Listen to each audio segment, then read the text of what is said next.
It's Wednesday, February 25th, 2009, and it's got to be 420 somewhere in the world. I'm your host, Radical Russ Belville. Produced and distributed by the National Organization for the Reform of Marijuana Laws in Washington, D.C., this is your NORML Daily Audio Stash, the growing truth about cannabis.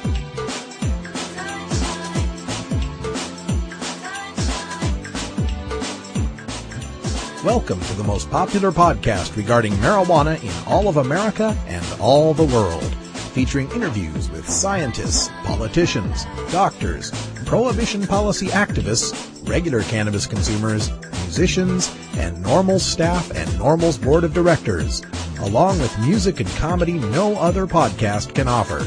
You can always find out more about our show at our website, stash.norml.org, and continue the education and conversation on our blog as well. We're ending marijuana prohibition with education, one listener at a time.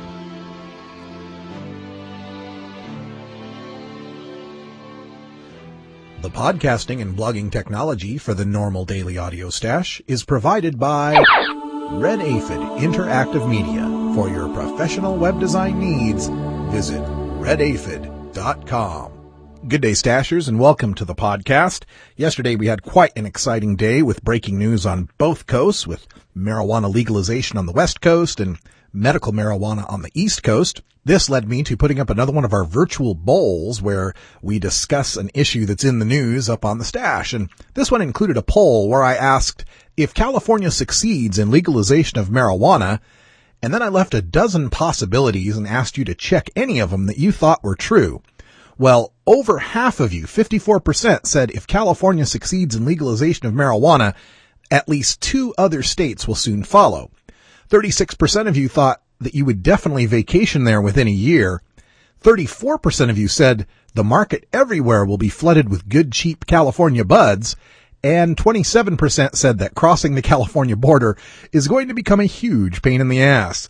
The poll is still up on the stash page at stash.norml.org. Check it out for yourself. We've also got some great news on the boycottkelloggs.net front. Out of 5,600 company reputations that were monitored, Kellogg's ranked 9th before it booted Phelps. Now it's ranked 83rd. Not even the industry-wide peanut scare, which caused Kellogg's to have to recall a few of their products, inflicted as much damage on the food company's reputation. Ha ha ha, that's right. Have at you. Mess with the wrath of the awakened cannabis community at your own peril, you finger-wagging corporate moralists. And in good news, Montana Senate Bill 326 passed the Senate with a 28-22 vote in Big Sky country. It's on to the Montana House now. Of course, Montana already has medical marijuana, but this bill would increase the number of conditions for which Montanans could qualify for medical marijuana, increase the amount of marijuana a patient may possess, and most importantly, and folks that are working on medical marijuana in other states, you need to get this thought of in your bills, prohibiting employers and landlords from discriminating against medical marijuana patients solely because of their medical status. Had we thought of that in 1998 when we got the Oregon Medical Marijuana Act passed, my life and 20,000 other Oregonians' lives would be a lot easier right now. Now, coming up in today's Daily Audio Stash, we've of course got your hemp headlines with quite a lot of focus on the state of California, not surprising. In our first interview segment, it's Cannabis Science Day, so we'll be speaking with Dr. Mitch on a recent study showing the effectiveness of the whole plant extract Sativex in the treatment of spasticity for multiple sclerosis. Very, very interesting news there. In our musical break, it's Reggae Wednesday, so we're going to be listening to a little bit of Mystic Roots with Pass the Marijuana. And in our second interview segment, going to play some audio from Air America Radio, the Richard Greene Show. Paul Armentano, the deputy director of NORML, was his guest, and we'll play that for you at the end of the stash. Can you smell what NORML is cooking? No, it's not the scent of fine purple kush, although it could be. It's the smell of reform, and it's taking place all across the nation, so get involved. Let's get started with your NORML Daily Audio Stash. Hello, I'm Paul Stanford from the Hemp and Cannabis Foundation, or THCF. Medical marijuana is legal in 13 states today, and THCF has clinics in 8 of those states. Our doctors help qualified patients obtain an authorization for medical marijuana in their state. Patients are eligible for medical marijuana with a history of either severe chronic pain and or nausea, cancer, AIDS or HIV, hepatitis, glaucoma, seizure disorders like epilepsy, chronic muscle spasms such as multiple sclerosis or asthma, neurodegenerative diseases such as Alzheimer's, and gastrointestinal disorders like IBS or Crohn's disease. If you or someone you know has one of these conditions, our doctors will help you obtain a permit for medical marijuana. THCF Medical Clinics has offices in Washington State, Oregon, California, Colorado, Hawaii, Nevada, Montana, and now Michigan. Call 1-800-723-0188 or go to the web at hemp.org or 1-800-723-0188.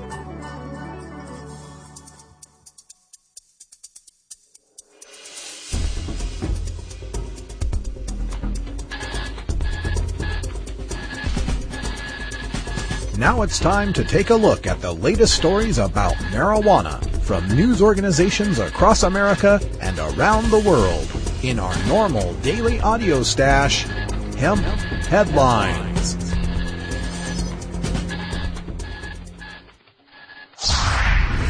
Smoking pot will not make your teeth fall out.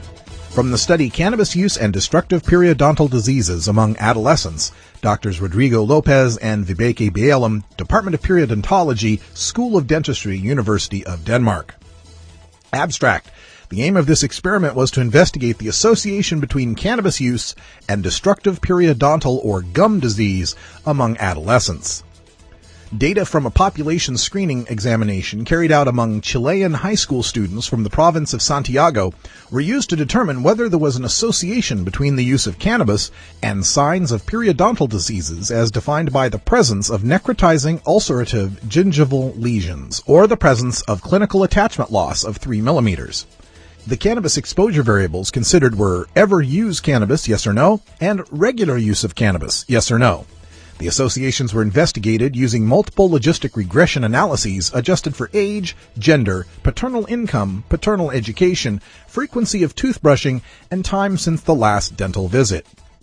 Multiple logistic regression analyses showed that ever use of cannabis was significantly negatively associated with the presence of NUG lesions among non-smokers only.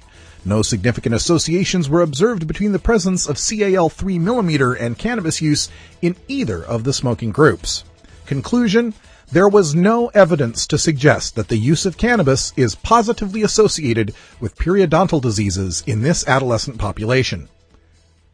On my second day ever writing the stash, I interviewed Dr. Mitch about a study published last year in the Journal of the American Medical Association that was getting blasted all over the mainstream media that claimed smoking pot rots your gums, including that, quote, long-term smoking of cannabis is detrimental to the periodontal tissues and that public health measures to reduce the prevalence of cannabis smoking may have periodontal benefits for the population, end quote. Well, now it appears that smoking pot doesn't rot your gums, at least not in Chile. If anything rots the gums of American pot smokers, it's the high fructose corn syrup-laden products peddled by dealers like Kellogg's. Paul Armentano and I have a bet as to whether this study gets mentioned anywhere outside of NORML, MPP, DPA, alternate, or the regular suspects. If it appears in the next week, Paul owes me a Coke. If it never appears in our lifetimes, I owe him a Ferrari. Misplaced marijuana backlash in California's Mendocino County. Measure B last June in Mendocino rescinded a previous measure that allowed for the personal possession of and expanded cultivation of medical marijuana. Arcata adopted an ordinance late last year that regulates grow houses. Together, these two measures and other similar ones emboldened the prosecutor in Mendocino County and a judge or two in Humboldt County to take a hard line on marijuana growers. These elected officials should be cautious. While they lead a backlash against the spread of marijuana cultivation with harsher punishment for growers, they risk a stronger backlash at the polls. It is disconcerting to hear around the courthouses of Mendocino County deputy district attorneys with marching orders arguing zero tolerance on marijuana cases and at least one judge in Humboldt County meting out sentences on first-time marijuana growers until now reserved for cocaine and meth dealers. One deputy district attorney in Mendocino stated, quote, "The people have spoken," end quote, referring to Measure B when demanding a 365-day sentence for a 19-year-old Humboldt State University student caught driving a few pounds of marijuana through Willits. This is a kid with a perfectly clean record. The type of felony insisted on by the DA will never come off of his rap sheet and will destroy his chance of getting a decent job in the future. We need to gain perspective. We should remember that the personal possession of marijuana is all but legal in California. If one is caught with an ounce or less of marijuana, the penalty is a $100 fine. It is basically a traffic ticket. Should we treat the people who provide them with an ounce of what is all but legal the same way we treat heroin, cocaine, or meth dealers? Small-scale commercial weed growing is to Mendocino County what building cars is to Detroit, or making movies is to Hollywood. It's the very reason the place exists. When the people of Mendocino County voted for B to repeal G, which was the measure that allowed possession and cultivation of up to 25 plants, it wasn't because the people of Mendocino suddenly got sick and tired of marijuana growing. They got sick and tired of the results of prohibition that led to large-scale indoor grows that destroyed neighborhoods with grow houses and brought dangerous criminal outsiders into the county for huge outdoor grows.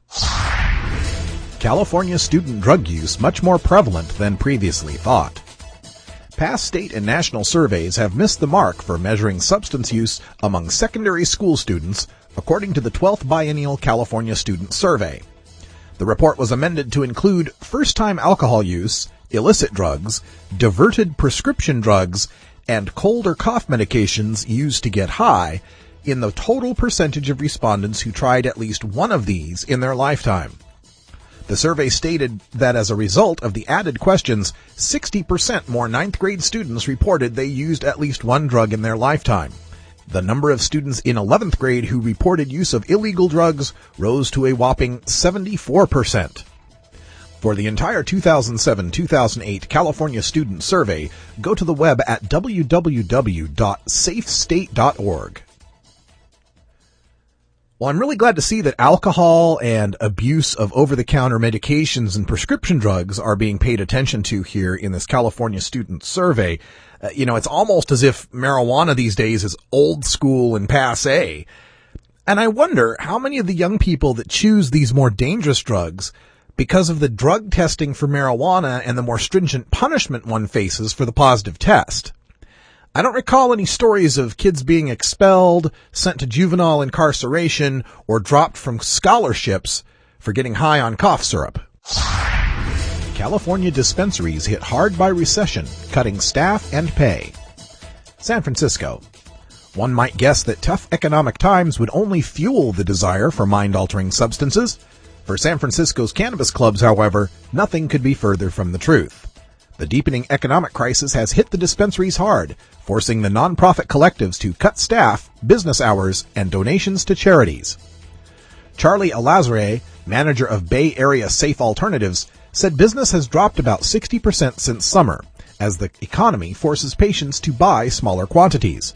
Alazare had to let go of one full-time employee and two part-time workers at the small Western Addition Collective. Kevin Reed, founder of the Green Cross, which delivers medical marijuana to patients in San Francisco, said his sales are down 25% in the past 40 days and dropped 45% in the past 2 weeks. To survive, the collective cut its hours and cut its 12 employees' pay by $2 an hour.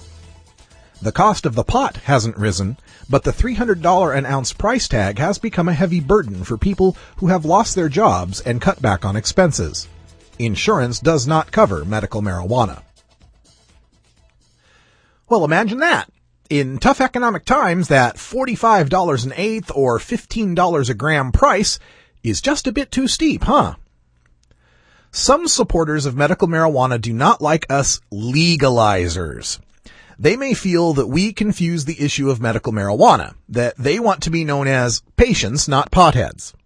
Some even truly believe that while sick and disabled people should have access to marijuana, healthy people like me should not, because we're just abusing the medicine. As long as marijuana is prohibited for the vast majority of its users who use it socially, This price problem will always exist for the medical users. Prohibition is what prevents insurance from covering medical marijuana. Prohibition is what prevents commercial growers from planting cannabis in massive outdoor fields and reaping such yields that would drop the price of retail cannabis from $15 per manicured gram to $15 per half pound. This is where I worry about the dispensary model. Now, I completely support patients' access to medicine and would never oppose any effort to achieve those ends, even dispensaries. But what I fear about dispensaries is they legitimize black market pricing for marijuana. People begin to get the idea that $45 is a fair price for 3.5 grams of an herb, which is only reasonable if you're talking about saffron. Then, once these businesses are set up on a black market pricing model, they are crushed when hard economic times cause patients to reevaluate their luxury spending, and medicine shouldn't be a luxury. But look, anything that costs $15 per gram is luxury priced. When dispensaries can't survive hawking $45 eighths, what incentive do they have to lobby for dropping that to $2 per ounce by ending prohibition? With prohibition, not only is there an artificially high prohibition price support, but also dispensaries don't have to compete with Walgreens, CVS, and every little local farmer's market in existence.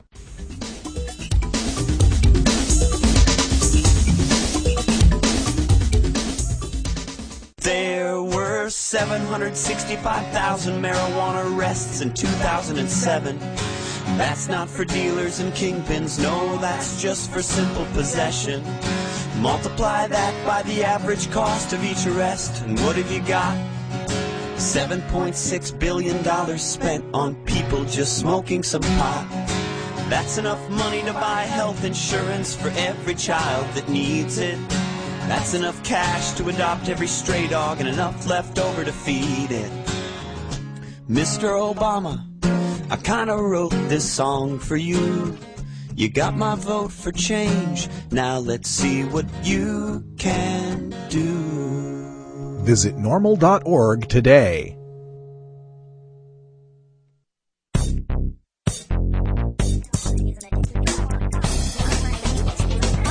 Who is telling you the truth about marijuana?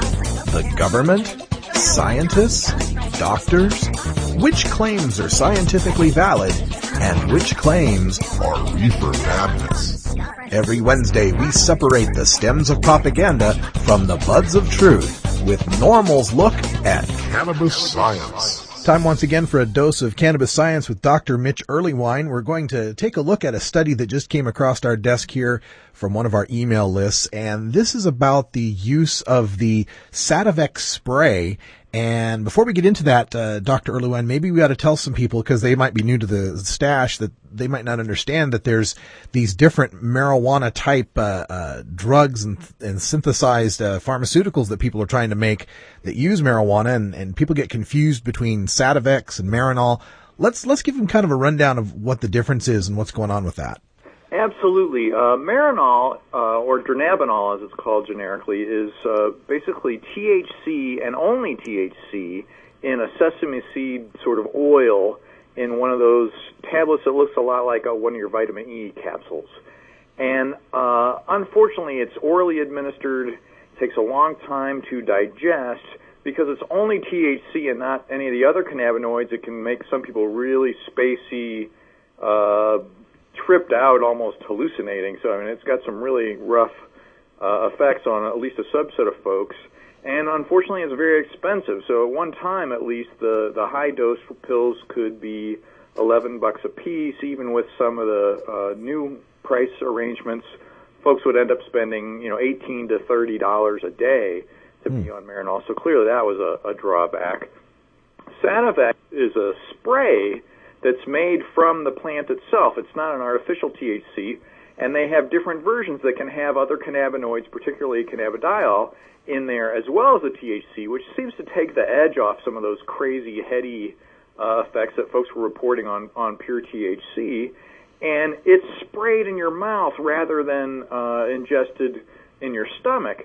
So the opportunity for it to basically be absorbed through the mucous membranes and get to your brain that way gives it a more rapid onset. It's certainly nowhere near as fast as cannabis vapors from the vaporizer, but it does have an advantage over orally administered things that can take hours sometimes to take effect. What are the legal statuses of these two drugs, Marinol and Sativex, here in America? So Marinol is approved in the U.S. as a prescription drug and seems to not sell particularly well, but at least is available for AIDS-related nausea, wasting, and things like that.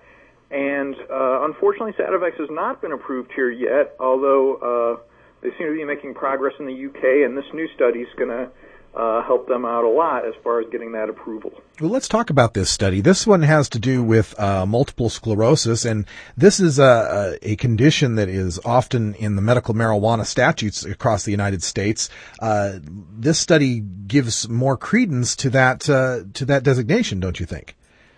Oh, I feel like this study is offering some of the most definitive support for relief of spasticity in MS for any of the cannabinoids, and this is superb. The way they did this was essentially had people who'd been on Sativex for an average of over 3 years, and then they essentially went off the drug and basically waited to see how long until spasticity returned.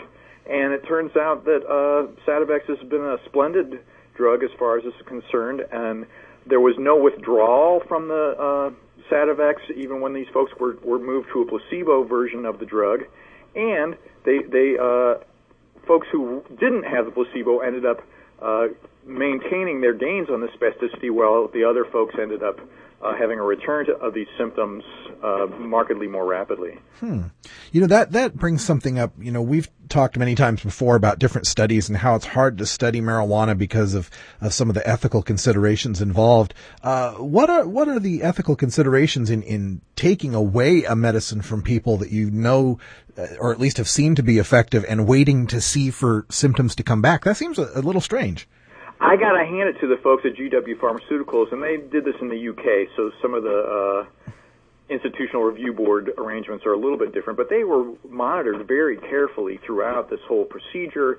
These are patients who've been involved with this company for, some of them 5 and 6 years, and essentially as soon as they do report that the symptoms return in an aversive way, then they can be put right back on the medication if that's what they desire. And that breaking of the placebo code in some way is the result. I mean, the fact that these people are complaining, that's the result you need, and so then you can go ahead and move them back to the active drug. So the results with the Sativex, do you suppose those also bear well for the use of vaporized or smoked marijuana? Absolutely. I feel like it's essentially the exact same compound. It's just moved into this sprayable version. And if you think about some of the extracts of other herbs we have in life and that are for sale, this is essentially that same idea. Obviously, vaporized cannabis would have an advantage as far as rapid onset, but it looks like the Sativex is doing the trick for these folks. I want to emphasize, too, that spasticity may not sound like a big deal to folks who don't have MS, but it's hard to explain. These muscle spasms can end up really disturbing your sleep. It's incredibly irritating and just uncomfortable, and here you are, trying to have your dinner or trying to fall asleep, and suddenly your muscles are literally out of control. And to be able to control that through the cannabinoid system seems the most opportune way. All the other antispasmodic drugs either have outrageous side effects, are outrageously expensive, or just don't work for folks. So I think that this is an amazing breakthrough. And looking at this study was with regard to multiple sclerosis spasticity. Is there any indication that this might be broader than just multiple sclerosis? Well, folks who experience spasticity from spinal cord injury, it looks like have some of the same symptoms and seem to respond to a lot of the same treatments. So I think that the opportunity for those people is also very good as far as these results are concerned. Was there any note as to which preparations of Sativex were most effective with regard to, say, the ratio of different cannabinoids in the spray? I've actually sent out some emails along these lines, and it's not so much that whether it's just THC or just cannabidiol so much as people seem to tolerate the mix a whole lot better because the cannabidiol on its own doesn't have the same magnitude effect, and the THC alone can help but tends to make people too spacey. It looks like it's one of those where the mix may be the optimal way to go for it. Do you think that the results like this that are so positive for the use of Sativex, which is a whole plant extract, are part of the reason why it's not approved for use in the United States?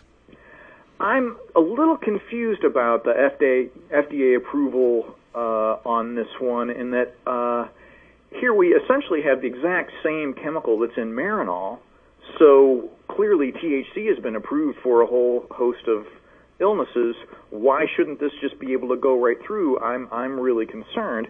What I've learned is that they're trying to develop a thing where you can only spray it so often, and it's turning into this outrageous, like they're going to have GPS on you, and every time you spray, they know where you are. So it just sounded like something from outer space or some sci-fi movie.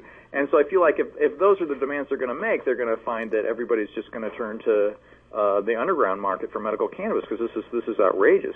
But folks who want to have a physician who prescribes a specific dose and things along those lines may find this really reassuring if it does get approved here in the U.S.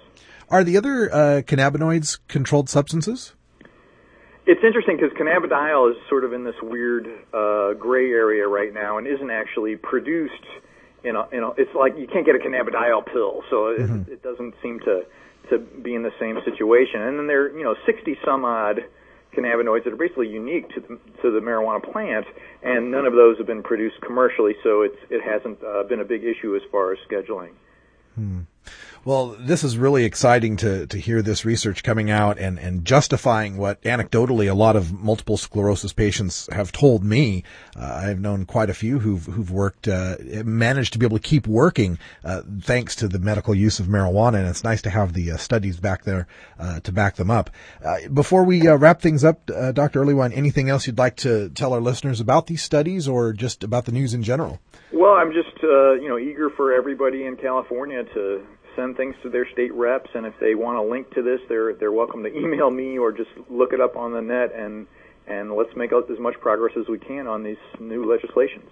That's right. You can always email Dr. Earlywine your questions, and sometimes we use them here on the Stash. The email address is 420research@gmail.com. And Dr. Mitch Earlywine, thank you so much for joining us as you do every week here for Our Cannabis Science. Thank you, Russ. It's tough talking to kids about marijuana, especially if you might be a parent who dabbled a time or two in your youth. So to help you out, get your copy of Dr. Mitch Earlywine's latest book, A Parent's Guide to Marijuana. Dr. Earlywine is an associate professor of psychology at the State University of New York at Albany and an expert on the studies concerning marijuana, its effect on health and society, and the methodology behind the statistics. He is a frequent guest here on our daily audio stash. Dr. Earlywine lays it all out without the propaganda and scare tactics that parents know won't work with teenagers. He presents a rational understanding of cannabis, what it is and what it isn't, and why kids shouldn't be using marijuana. You can order today through Amazon.com or check our links at our blog, stash.normal.org.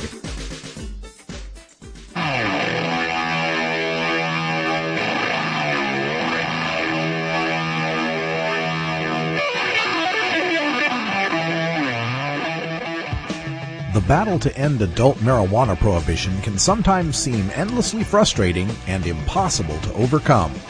One way we bond as a community and draw strength to continue is by rejuvenating our spirit through art and music. The Marijuana Music Awards exist to recognize those sonic artists in all genres of music who feature a ganja-friendly message to motivate and inspire all the cannabis community.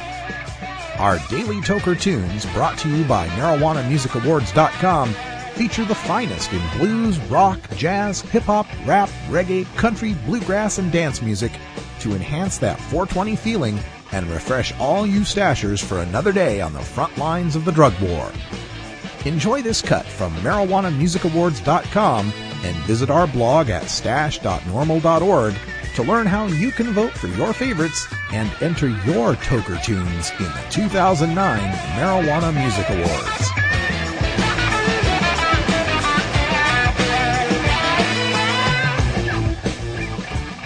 It's Reggae Wednesday, and today's award-winning song is Pass the Marijuana by Mystic Roots. The group won 2005 Los Angeles Music Award for Best Pop Reggae Album and 2006 American Marijuana Music Awards for Best Reggae Song. An original mix of reggae, hip-hop, and ska, the band have a diverse sound of dynamic music.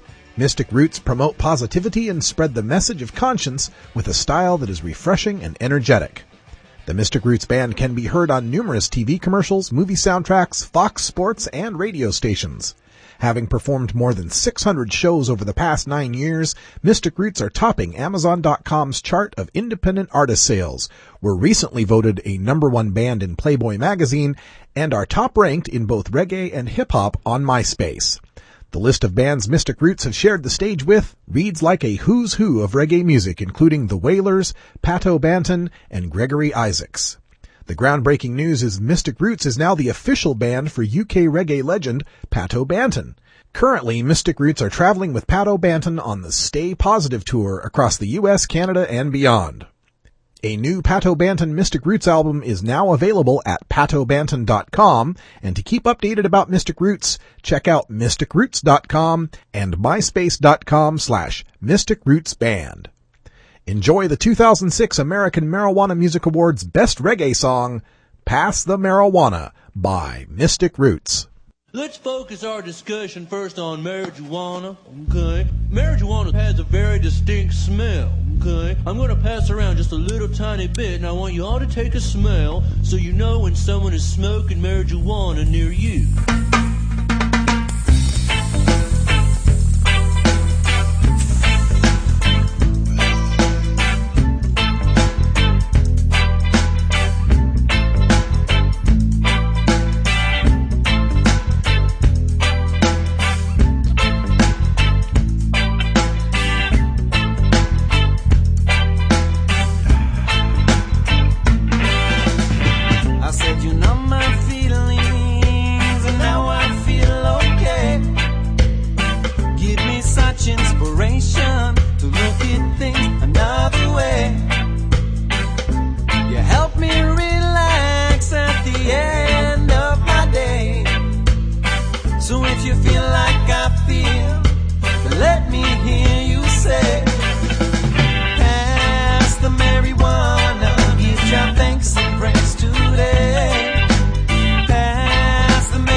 Make sure the mood is right, be it day or night. Let your mind take flight, make you feel so right. Pass the marijuana. Pass the marijuana my way. Oh.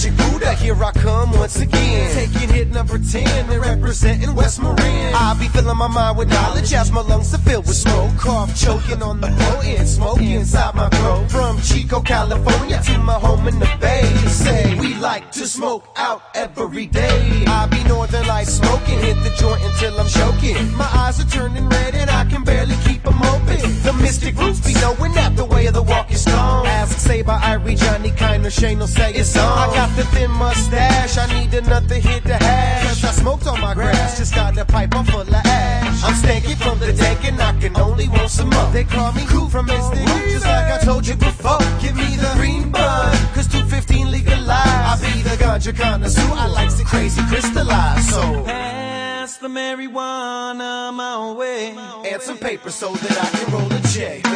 I said you know my feelings, and now I feel okay. Give me such inspiration to look at things another way. I said you help me relax at the end of my day. So if you feel like I feel, let me hear you say, pass the marijuana, give Jah thanks and praise today. Pass the marijuana, any old kind of way. I think I'll be past 215, we'll legalize the green. I think I'll be past 215, we'll legalize the green. Up real nice, but Lord, I hate the price. I like it in a Buddha bong, about 2 feet long. Don't have to hit it twice, and you still feel nice. Make sure the mood is right, be it day or night. Let your mind take flight, make you feel so right. Like it in a Buddha bong, about 2 feet long. Don't have to hit it twice, and you still feel nice. Make sure the mood is right, be it day or night. Let your mind take flight, make you feel so right. Whoever has the marijuana, just pass it up to the front row, okay? Pass the marijuana. Pass the marijuana my way. Yeah. Pass the marijuana. Pass the marijuana my way.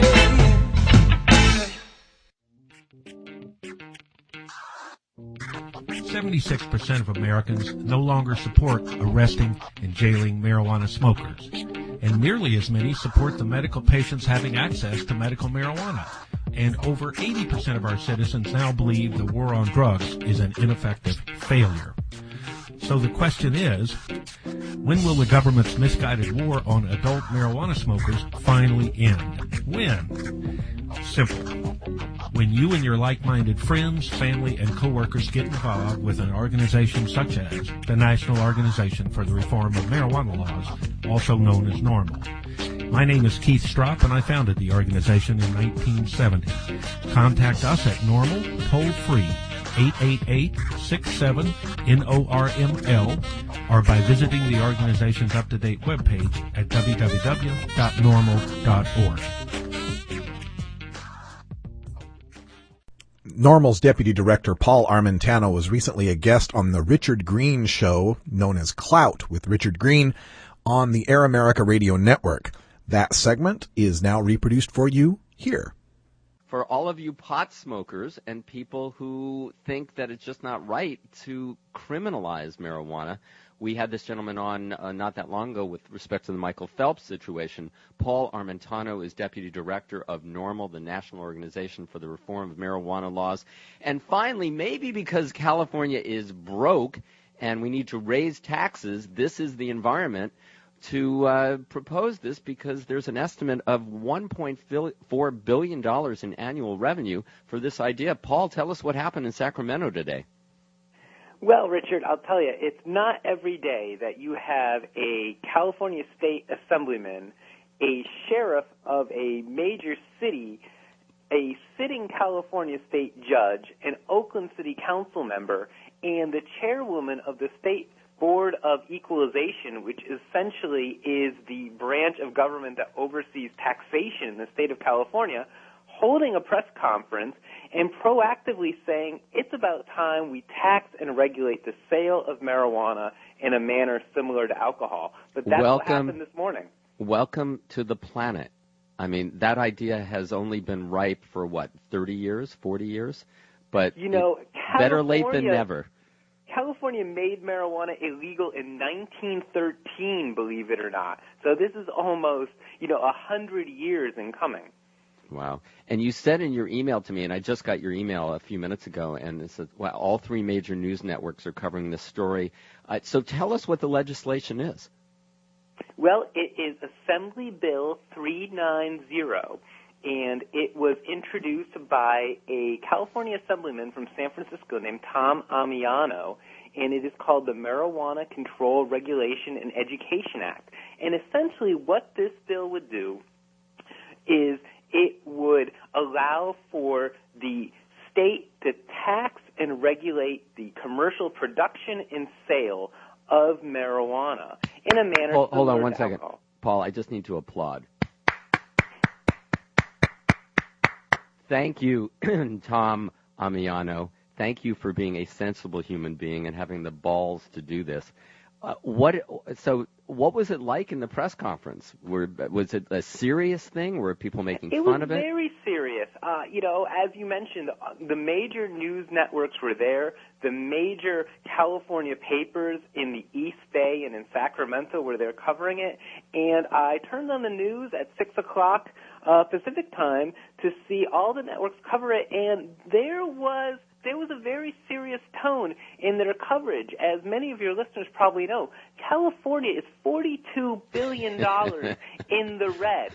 And Thank you, that'll get Enron. anybody's attention. Yeah, no, it's like it all follow the dollar, follow the money, right?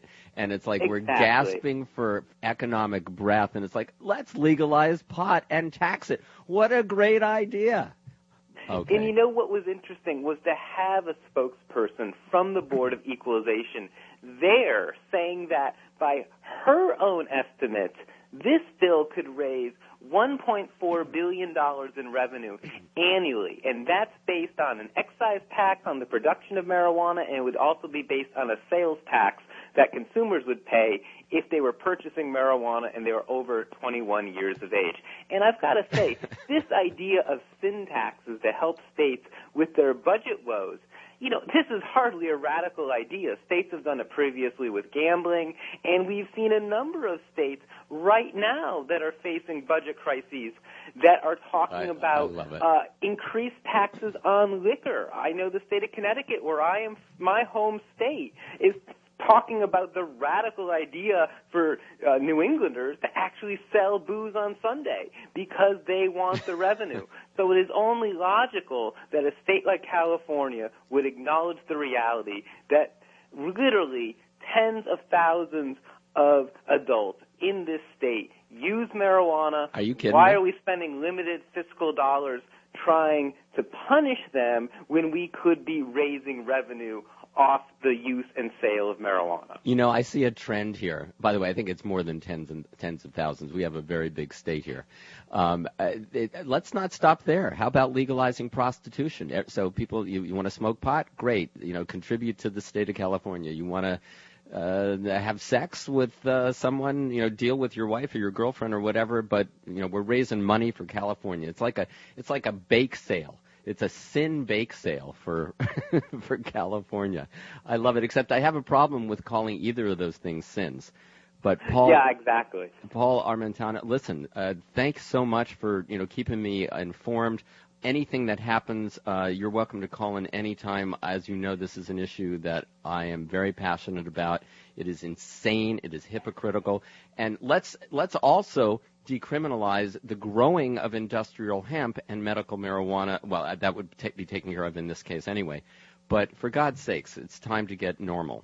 And thank NORML for doing that, National Organization of Marijuana Laws. Where can people go to find out more information about this, Paul? Sure. If they go to our website right now, they can read about the introduction of this bill and the press conference this morning right on our front page. They can also, if they live in California, write their state assembly person and tell them to support this legislation from our page as well. And like I said, there has been quite a bit of media coverage, particularly here in California, about this bill. And I'm sure if anyone simply Googled right now California and marijuana in Google News or in a similar search engine, they can read the breaking stories about this proposal. Okay, we're going to follow this story, obviously. AB 390, the Marijuana Control Regulation and Education Act. Yay, let's get this done. And tell your assembly people and senators here in California that you are in favor of this, that not only will you not vote them out of office, but you will give campaign contributions to them if they step up and become a co-sponsor of this bill. You know, it's important they hear that, and I should mention one more thing before I go, that one of the impetus for Tom Armentano introducing this bill was California NORML commissioned a Zogby poll a couple weeks ago asking people if they supported taxing and regulating marijuana in a manner similar to alcohol and cigarettes. And on the West Coast, 58% of respondents said, in fact, they did. That was the policy they wanted to see. Once the assemblyman saw those numbers, he went ahead and introduced this bill. So this is something where, at least on the West Coast, the public is ready for this, even if their politicians may not be. And if you're listening in California, Tom Armentano, he represents the 13th district, his district office. You can call him and thank him. 415-557-3013. That's 415-557-3013. It is on Golden Gate Avenue in San Francisco, California. Tom Armentano, thank you for exercising your political clout. And thanks a lot, Paul, for bringing this story to us. Thank you for having me, Richard. Anytime. I'd love to come back. You're welcome, and I'm sure we'll be talking more about this. Fantastic news. California, a piece of legislation introduced by an assemblyman to legalize marijuana. It would raise, according to the State Board of Equalization chairwoman who supports this legislation, $1.4 billion a year. Let's let people have the freedom to do whatever they want and raise money at the same time. That's the America that I want to help create, and I know you do too. Thank you for downloading the NORML Daily Audio Stash, the growing truth about cannabis. We are produced by the National Organization for the Reform of Marijuana Laws in Washington, D.C. Our executive producer is Alan St. Pierre. Our deputy director is Paul Armentano. Our webmaster is Brian Judy. And web production is provided by Red Aphid Interactive Media. As always, you can catch up on the latest information about marijuana at www.norml.org. And you can interact and download from our Audio Stash blog at stash.norml.org.